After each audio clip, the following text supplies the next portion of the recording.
En janvier 2020, la cousine de ma mère, Yen, est venue nous rendre visite en France. Yen, c'est la fille de la sœur de ma grand-mère.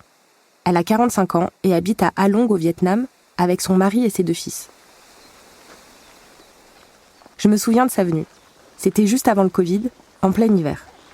Tous mes oncles et mes tantes avaient fait le déplacement à Sainte-Livrade. Ensemble, on est tous allés au cimetière communal.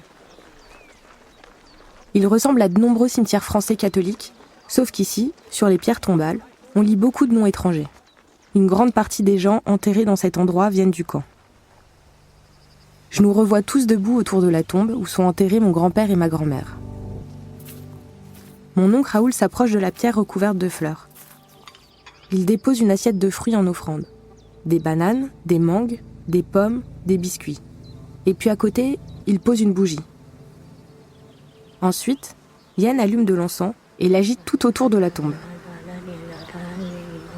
Dans le nuage de fumée, elle récite des paroles en vietnamien. Autour de moi, tout le monde semble être familier de ces rites. Pourtant, dans ma famille, on n'a jamais pratiqué ou parlé de religion. Je vois mes oncles et mes tantes très émus.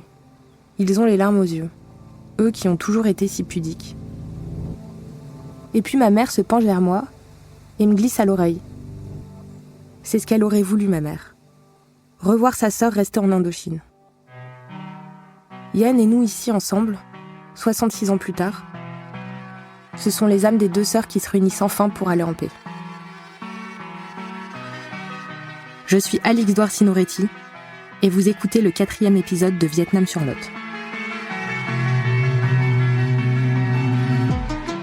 Ce sont les événements qui ont contribué à l'effondrement du colonialisme. C'est ici, au CAFI, que les familles de rapatriés ont été logées provisoirement dans ces baraquements. Ce camp-là est un monument.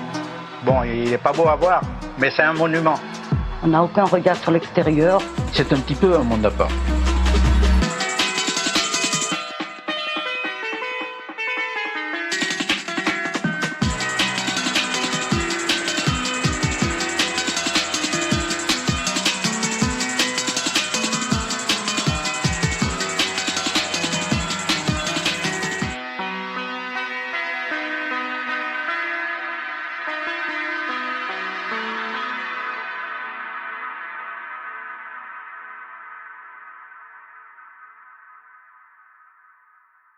Yen, la cousine de ma mère, je l'avais déjà rencontrée une fois quand j'étais petite, à Paris. Puis une autre fois, à Hanoï. Parce que oui, en plus d'être allée à Pondichéry, voir la ville de mes ancêtres, je suis aussi allée au Vietnam. Forcément. Mais avant de vous raconter ça, il faut que je vous explique comment on a retrouvé la trace de Yen. Si on connaît cette partie de ma famille vietnamienne, c'est grâce à mon oncle Lambert. Lambert a toujours été un baroudeur. En 1989, quelques années après la mort de ma grand-mère, il décide d'aller au Vietnam pour retrouver la famille. Mais à cette époque, c'est compliqué au Vietnam. Après la guerre d'Indochine, qui se termine en 1954, il y a eu la guerre du Vietnam avec les États-Unis qui a duré 20 ans, suivie elle-même par ce qu'on a appelé la 3e guerre d'Indochine et un conflit avec le Cambodge. En gros, le Vietnam a été en guerre pendant plus de 40 ans, quasiment sans interruption. En 1989, les frontières ont commencé à rouvrir, mais ça reste encore très compliqué d'y voyager librement. Heureusement, Lambert a des contacts à l'ambassade de France sur place. C'est comme ça qu'il réussit à partir 1 mois à Hanoï.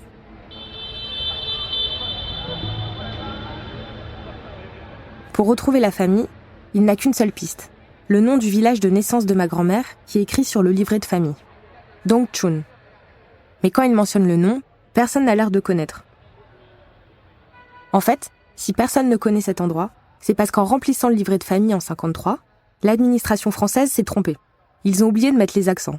Et en vietnamien, un accent, ça change tout. Par exemple, le mot « ma », selon l'intonation, ça peut vouloir dire fantôme, ma, ou maman, mẹ, ou encore maïs, ngô. Quand Lambert trouve enfin le bon village, il va voir le maire pour lui demander de l'aide. Le maire lui demande des photos de sa famille, son adresse à Paris et de l'argent. Lambert s'exécute et il rentre à Paris. Et puis, plus rien. jusqu'en 1993, lorsqu'il reçoit une lettre en vietnamien. Il demande à l'un de ses amis de lui traduire et comprend que ce sont ses tantes qui lui écrivent. Dans cette lettre, il y a leur adresse au Vietnam. Alors Lambert s'envole pour les rencontrer.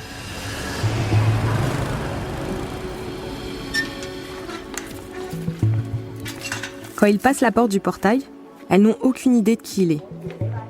Lambert voit pour la première fois deux de ses tantes, Zi Thieu et Zi Nguyen. Elles ont une 50aine d'années et vivent ensemble. Leurs maris sont morts pendant la guerre du Vietnam. Il leur annonce le décès de ma grand-mère et leur apprend l'existence de mes oncles et mes tantes.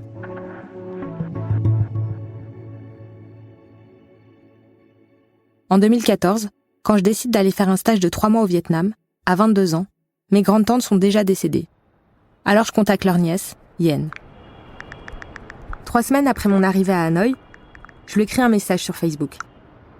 Et 20 minutes plus tard, elle est en bas de chez moi en voiture. Elle m'emmène au restaurant, et puis ensuite, on va se balader dans un centre commercial. Apparemment, c'est assez courant ici. On peut pas très bien communiquer, parce que je parle pas vietnamien, et elle parle ni français ni anglais. Alors on parle avec des gestes, ou chacune dans sa propre langue, sans que l'autre comprenne. En me baladant avec elle, j'imagine ce qu'aurait été ma vie si mes grands-parents n'avaient jamais quitté le Vietnam. Et je pense à ma grand-mère, à ce qu'elle a dû ressentir en quittant ce pays pour toujours.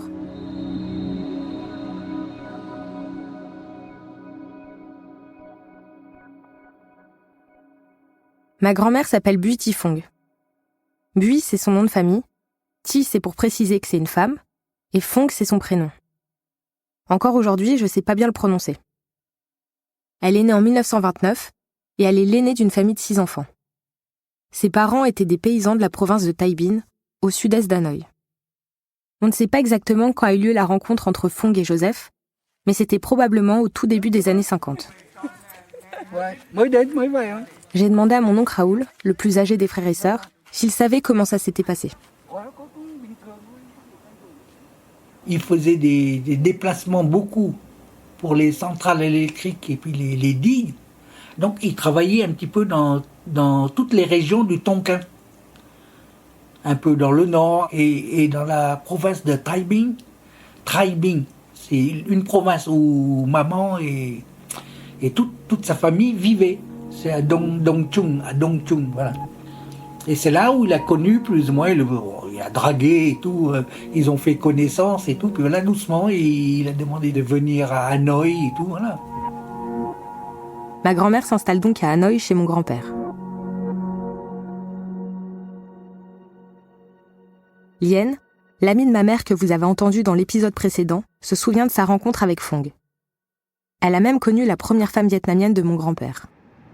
Monsieur Sinueti travaillait avec mon père dans la province de Hai Dương. Et c'est comme ça que la première Madame Sinueti et ma mère se sont connues. Elles étaient devenues très amies. Celle que Lien appelle Madame Sinueti, c'est donc la première femme vietnamienne de mon grand-père, celle avec qui il vivait déjà à la fin de la Seconde Guerre mondiale. Ma mère, au moins 2 fois par semaine, elle m'emmenait avec elle pour voir Madame Sinueti. Je me souviens, elle était toujours assise sur le bas-flanc, là. Elle ne sortait pas de chez elle. Je crois qu'elle était plus ou moins malade ou infirme. Et ta grand-mère, la jeune, là, elle était en Hausai tout blanc. Elle était toute menue. C'était une petite jeune fille. Et elle jouait avec moi. Elle me faisait à manger. Elle me douchait et tout. Et c'est comme ça que je l'ai connue, ta grand-mère. Mais du coup, elle était domestique ? C'est pas domestique, hein. Il faut pas parler comme ça. C'est pas domestique. Il faut pas que tu raisonnes à la française parce que tu comprendrais pas. Et la dame, comme elle était, je pense, hein, je suppose que c'est ça, comme elle était un peu dépendante et elle s'ennuyait toute seule à la maison, on a pris une jeune fille pour s'occuper d'elle, pour lui tenir compagnie. C'est une dame de compagnie. Voilà. C'est une dame de compagnie de la dame. Une dame de compagnie. Ok. Après avoir parlé avec l'ensemble de ma famille, cette histoire n'est toujours pas très claire. Mais je pense qu'il faut que j'accepte que ça le sera jamais. Ce que je sais, en tout cas, c'est qu'après le décès de cette première épouse vietnamienne, qui n'a jamais pu avoir d'enfant, ma grand-mère est tombée enceinte et Raoul est né en décembre 1952. Et puis Phong et Joseph se sont mariés 1 an plus tard, le 28 novembre 1953. Je me demande ce que ça représentait pour elle, une femme vietnamienne d'origine paysanne, d'épouser un Français. Surtout en pleine guerre d'indépendance. Parce que oui, on est en 1953 à ce moment-là, et ça fait quasiment 7 ans que la guerre d'Indochine fait rage. Vous vous souvenez, dans l'épisode précédent, je vous ai parlé de l'insurrection d'Hanoï, fin 46, qui marque le début de la guerre d'Indochine. Village incendié, tireurs pris les armes à la main et dont certains sont adolescents, maisons ruinées. Tel est le triste spectacle qu'offre la campagne autour de Hanoï. Après ce soulèvement, les combats entre l'armée française et le Viet Minh s'intensifient dans le pays, notamment au nord sous forme de guérilla.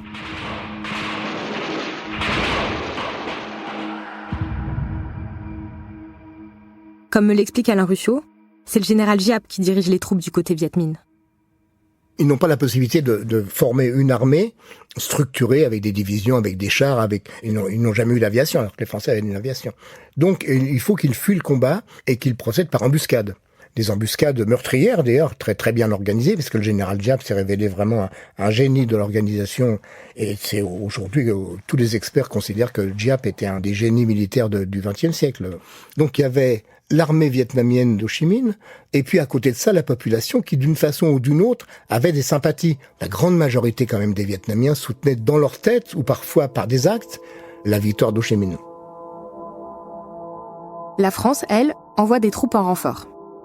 Il ne s'agit pas d'appelés qui font partie du contingent, mais de soldats de métier et de volontaires. Parmi eux, il y a un jeune militaire de 22 ans, Jean Douard, le père de mon père, qui s'enrôle en 1947. Qui sait, mes 2 grands-pères se sont peut-être croisés en Indochine. Mais ça, c'est encore une autre histoire. Après la Seconde Guerre mondiale, comme les effectifs sont encore très faibles, l'armée française fait appel à des légionnaires. Environ 65 000 pour la moitié allemand. Et puis, à partir de 1947, l'armée mobilise aussi ce qu'on appelle des supplétifs. Environ 125 000 soldats venus d'Afrique du Nord et 70 000 venus de pays subsahariens, principalement des tirailleurs sénégalais.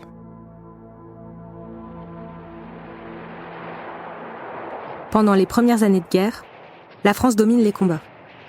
L'armée dispose de moyens logistiques puissants et contrôle les principaux axes de communication. En face, les guérilleros du Viet Minh sont beaucoup moins équipés. Malgré leur pratique de l'embuscade dans les régions montagneuses du Nord-Vietnam, ils perdent de nombreux hommes. Pendant ce temps-là, Joseph reprend son travail dans les travaux publics à Hanoï. Désormais, toutes ses missions sont orientées vers l'effort de guerre français. Mais il n'est pas témoin du conflit au quotidien. La guerre, là, ça se passe pas à Hanoï, hein. Les Viet Minh, c'est le maquis, c'est dans la jungle. Alors nous, à Hanoï, on continue la vie coloniale. Il y a aucun souci. On a vécu tout à fait normalement. Mais tout se passait, en fait, dans les régions un peu à la frontière chinoise. Il n'y avait pas de guerre déclarée en ville. Moi, quand on m'a parlé pour la première fois de la guerre d'Indochine, je m'étais imaginé une guerre avec un front, des tranchées, une mobilisation générale. En fait, les combats étaient disséminés. C'était des attaques surprises, des accrochages, parfois des gros combats, puis des périodes d'accalmie. Dès 1948, Joseph est envoyé à Haiphong pour assurer l'entretien de ce qu'on appelait la route coloniale 5, une artère stratégique allant de Haiphong sur la côte à Hanoï dans les terres, notamment pour permettre le passage des convois militaires français. Je me souviens de lui comme ça, il avait le short anglais long, tu sais, beige, en gabardine là. Il avait des chaussettes blanches hautes, avec des chaussures noires bien cirées, alors ça attrapait plein de poussière, et il avait le casque colonial blanc. Et il avait une chemisette, tu sais, avec une pochette, comme les sahariennes, là, un peu. Ah, il était chicos, hein. Il était surveillant de travaux, là, oui. C'est pour ça qu'il avait même un genre de cravache. Ah ouais? Oui, non, mais c'est pour compléter le costume, hein. Il n'a jamais fouetté personne, mais rassure-toi, il était trop gentil. Je lis quand même dans son journal que les travaux qu'il supervise sont exécutés par des prisonniers Viet Minh. Des centaines de prisonniers. Joseph continue les chantiers dans le Nord-Vietnam, souvent sous la protection de l'armée française. Et puis en 1950, il y a un tournant dans la guerre. Le rapport de force bascule et le Viet Minh réussit à s'imposer face à l'armée française. Alain Ruscio me raconte ce moment décisif. À l'extrême nord du Vietnam, il y a une ville qui s'appelle Cao Bang. Un peu plus au sud, il y a une ville qui s'appelle Lang Son. Et entre les deux, il y a ce qu'on appelait à l'époque la route coloniale numéro 4. Cette route coloniale 4, c'est celle qui va de la mer à la frontière chinoise. Cette route coloniale va être un lieu d'une embuscade monstre de la part de l'armée vietnamienne contre l'armée française. Et l'armée française va connaître sa première défaite.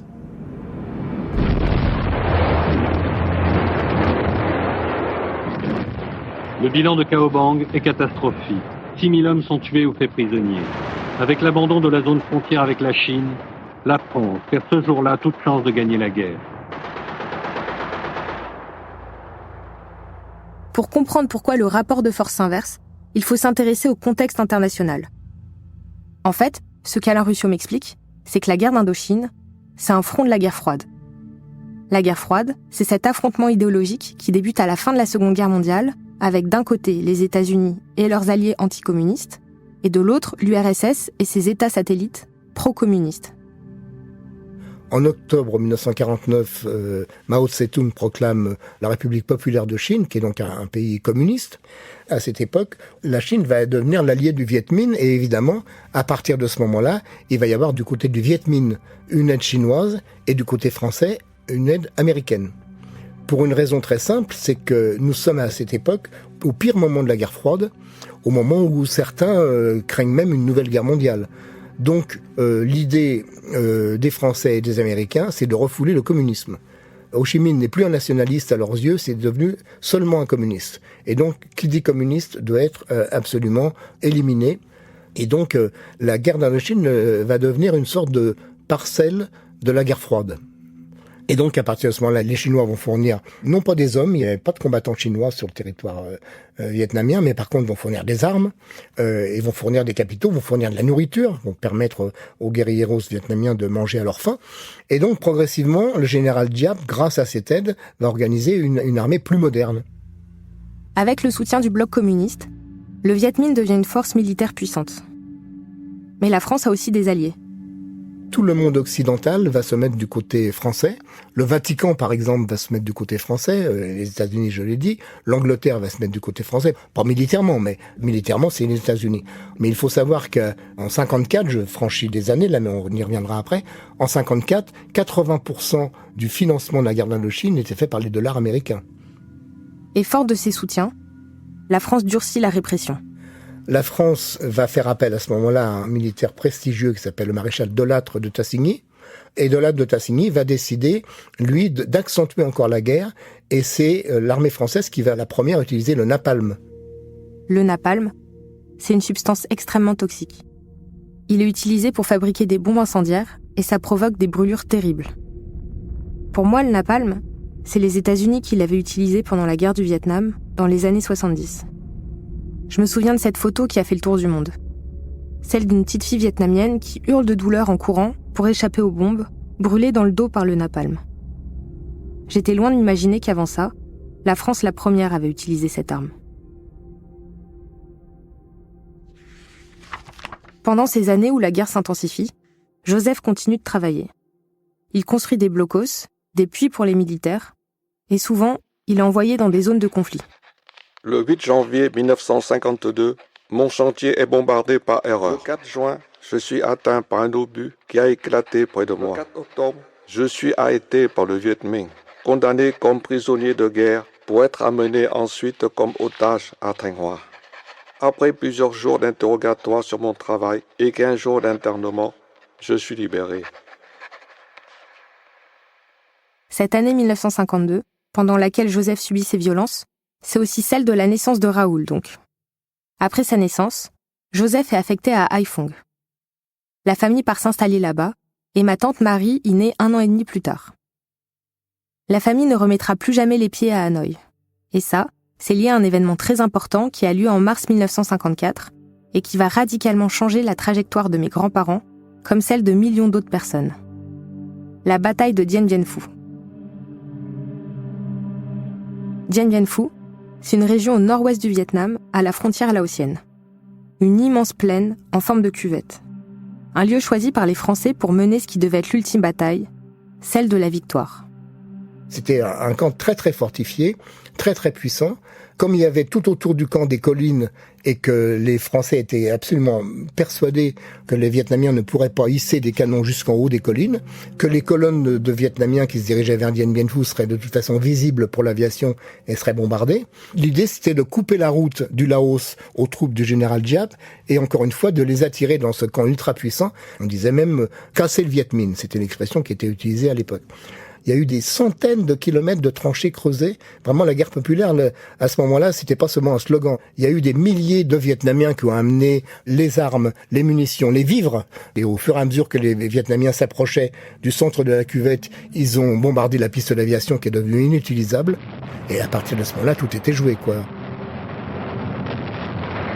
Enfermés dans la cuvette, les troupes françaises espèrent encore pouvoir être ravitaillées. Ne leur a-t-on pas affirmé que l'aviation et l'artillerie écraseraient le Viet Minh ? Au mois d'avril 1954, les seuls secours sont des parachutage. Dien Bien Phu est condamné.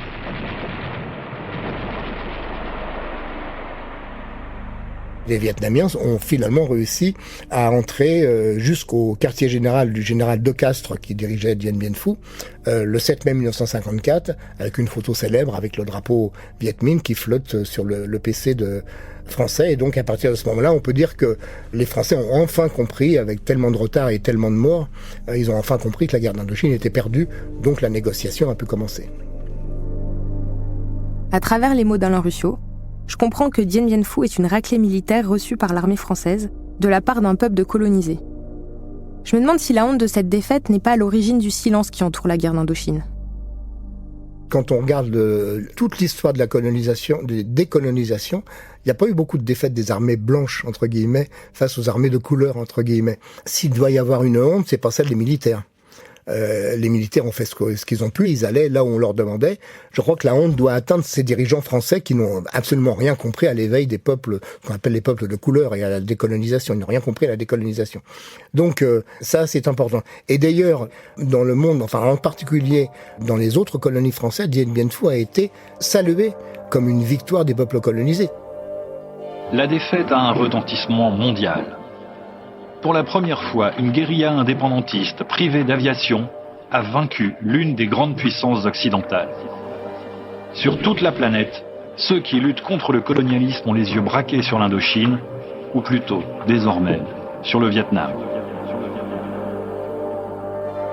Au final, la guerre d'Indochine aura provoqué la mort de 500 000 Vietnamiens et de 100 000 soldats de l'armée française. Ça en fait l'une des guerres décoloniales les plus meurtrières du XXe siècle.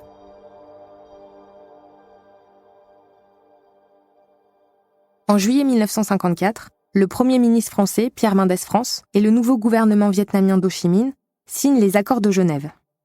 Ces accords prévoient un cessez-le-feu et un compromis va être trouvé pour garantir la paix. Le Vietnam est alors coupé en deux. Le nord du pays sera dirigé par le gouvernement communiste d'Ho Chi Minh. Le sud, par un gouvernement pro-français et pro-américain qui souhaite à tout prix continuer la lutte contre le communisme dans la région. À la suite de ces accords, la population est libre de circuler dans ce nouveau pays. Les gens peuvent choisir s'ils veulent vivre dans le Vietnam communiste d'Ho Chi Minh ou fuir dans le sud. Il y a quand même beaucoup plus de Vietnamiens qui ont eu peur du communisme et qui sont partis vers le sud, et en particulier les populations catholiques. Il y a beaucoup de populations catholiques qui ont fui. Certains disent qu'ils ont fui des persécutions, d'autres disent qu'ils ont fui une menace et qu'ils sont en général réfugiés dans la ceinture de Saigon. Excusez-moi, votre famille est catholique ? Oui. Oui, d'accord. Oui, des catholiques de Pondichéry. D'accord. Alors, ce qui est certain, c'est que le régime communiste était un régime athée, et donc il n'avait pas une tendresse particulière pour le catholicisme. Mais à ma connaissance, il n'y a pas eu de persécution de masse contre les catholiques qui étaient restés. Alors, la propagande anticommuniste, évidemment, disait que Hanoï allait devenir véritablement, qu'il allait y avoir un bain de sang, que tous les opposants à Ho Chi Minh seraient exécutés, ce qui s'est révélé faux. C'est un régime qui a contrôlé la population, un régime qui a interdit les expressions publiques des oppositions, mais qui n'a pas procédé à des massacres de masse. Je ne sais pas si ma famille a eu connaissance de ces rumeurs, mais je sais que mon grand-père voulait rester à Haiphong et poursuivre sa vie comme avant. Il disait qu'il n'avait rien à craindre, parce qu'il travaillait avec des Vietnamiens depuis des années. Et puis l'histoire a décidé pour lui. Les Français ont dit on ne vous protégera plus, on va s'en aller, donc vous n'avez plus que quelques jours pour faire vos bagages et partir. Eh ben voilà, la banque a fermé, il n'a pas pu retirer son argent, la maison il a pas pu les vendre, donc elles ont été saisies. Et les papiers, je ne sais même pas, les titres de propriété, je ne sais pas ce qu'il en a fait. Et puis voilà, il s'est retrouvé au sud-Vietnam à partir en catastrophe avec deux grandes malles et puis avec ses 2 enfants et sa femme, démunis quoi, presque. La personne que vous entendez, c'est ma mère. C'est mal, j'en ai toujours entendu parler. Dans la précipitation du départ, Joseph a rempli 2 grandes malles avec les objets les plus précieux dont il disposait. Ses médailles de l'armée française, des épées, des statuettes en bronze, des coupes en argent, des collections de pièces de monnaie, des photos et ses costumes. Fong, ma grand-mère, a rangé dans sa malle des lustres et des robes. Avec le temps, ses affaires ont été dispersées et perdues dans les îles. À travers le contenu de ces malles, je perçois tout l'espoir de mes grands-parents. Leur projet de recommencer une vie ailleurs, loin du chaos de la guerre.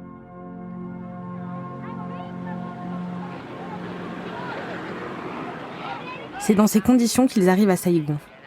Comme eux, environ 1 million de personnes ont fui du nord vers le sud.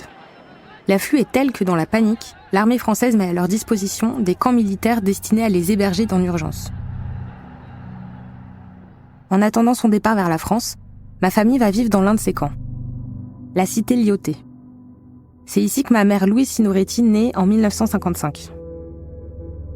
Et puis en avril 1956, comme des milliers de personnes avant eux, mes grands-parents et leurs 3 enfants embarquent sur un paquebot direction la France. Des années plus tard, les sœurs de ma grand-mère ont raconté ce départ à Raoul. Il avait 4 ans à ce moment-là. Au moment du départ, maman leur dit maintenant il faut que je parte et tout. Là, je vais rentrer en France et tout avec mon mari et mes enfants. C'est là où la famille est intervenue. Elle dit non, si tu pars, tu vas plus jamais nous revoir. Parce que la distance est trop longue et ça ne sera pas possible. On ne te verra plus jamais. Il vaut mieux que tu restes avec tes enfants et reste avec nous. Parce qu'après, ça sera fini. Puis elle a dit non, je ne peux pas. C'est mon mari, je dois le suivre quand même. C'est douloureux, mais c'est comme ça qu'elle est partie. Joseph, Fong, qui est enceinte de son 4e enfant, Raoul, Marie et ma mère, montent à bord d'un grand paquebot blanc, avec une coque noire, des canots de sauvetage amarrés au ponton, de vieux bastingages et une grosse cheminée, comme le Titanic. Ma mère n'avait qu'1 an au moment de cette traversée, et à part une peur bleue de l'eau, elle n'en a rien gardé. Mais j'ai voulu aller voir quelqu'un qui avait encore des souvenirs. Salut. Ça va ? Oui, ça va et toi ? Ça va. Pas trop dur les 4 étages ? Jeune encore, ça va. Ça, c'est Marie-France, une vieille connaissance de ma famille qui a vécu au CAFI. Malgré ses 80 ans, elle a une force de vie incroyable. Son histoire, c'est celle d'une petite fille née en Indochine française, d'une mère vietnamienne et d'un père français d'origine sénégalaise, venu renforcer les rangs de l'armée pendant la guerre. Alors, je suis née à Hanoï en 1942, 25 mars 42. Et donc, j'ai vécu jusqu'à l'âge de 5 ans. Et ensuite, nous avons déménagé à Haiphong, qui est le principal port du Nord-Vietnam. On a quitté Haiphong, j'avais 14 ans. Donc, c'était la débâcle. Hein. Je savais qu'on devait partir. Je savais que les Viet Minh n'accepteraient pas de voir des métis rester dans le pays. Et dans ma tête, je me suis dit, ils vont nous attraper, ils vont nous emprisonner, ou comme les Français sont partis, ils vont nous tuer. C'était ça. On était perturbés de ce côté-là. Alors, nous avons embarqué dans la soirée sur le Paolo Toscanelli. C'était un bateau immense. Et je me souviens que la nuit où j'ai dormi dans ce bateau, il était encore à quai. J'avais très mal dormi parce qu'on était les uns sur les autres. Alors, le peu que j'ai dormi, vers le matin, j'ai entendu la sirène du bateau. En pyjama, j'ai vite grimpé sur le pont. Et là, j'ai vu le bateau quitter le quai. Et j'ai dit, mon Dieu, mais je ne reverrai plus jamais mon pays. C'était ça. Ça, c'était très très dur. Alors que j'avais une joie de partir en France, je n'attendais que ça. Et j'ai dit, mon Dieu, mais je ne reverrai plus jamais mon pays. Quand j'ai vu le bateau quitter le port. Rien que d'y penser encore, ça me fait quelque chose. On a mis donc 27 jours, le bateau. Et la vie menait son train-train. Il y a eu un mariage, une naissance sur le bateau, et 2 de mes frères ont été baptisés. Alors, nous passions des journées calmes, sauf les jours de tempête. Et durant la journée, quand il fait beau, etc., toutes les familles sont sur le pont, on s'installait avec des nattes, on jouait ensemble, nos parents se reposaient, discutaient, et tout ça. C'est une vie très calme sur le bateau. Mais joyeuse, parce qu'on était jeunes, donc c'était l'aventure.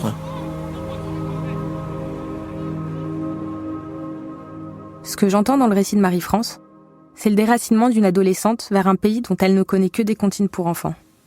Notre bateau arrive au port de Marseille et nous étions déjà prêts à débarquer. Et quand je suis montée sur le pont, que j'ai vu ces bâtiments noirs, j'ai dit à maman, mais maman, c'est ça la France ?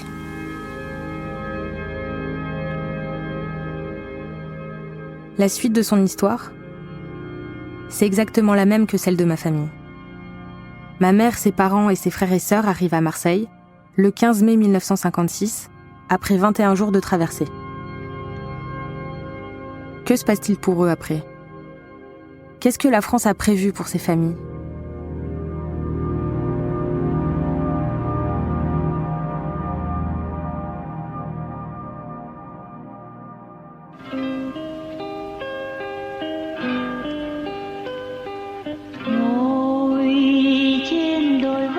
Vous venez d'écouter Vietnam sur Lot.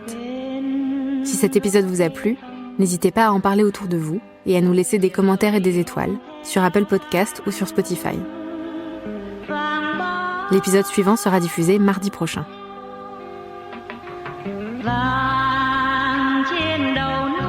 Vietnam sur Lot est une série originale de Paradiso Media, racontée par Alix Douar. La série a été écrite par Alix Douar, Adèle Salmon et Suzanne Collin. Le montage, sound design, mixage et la réalisation sont de Florentin Baume, assisté de Marek Panchaud. Suzanne Collin est productrice.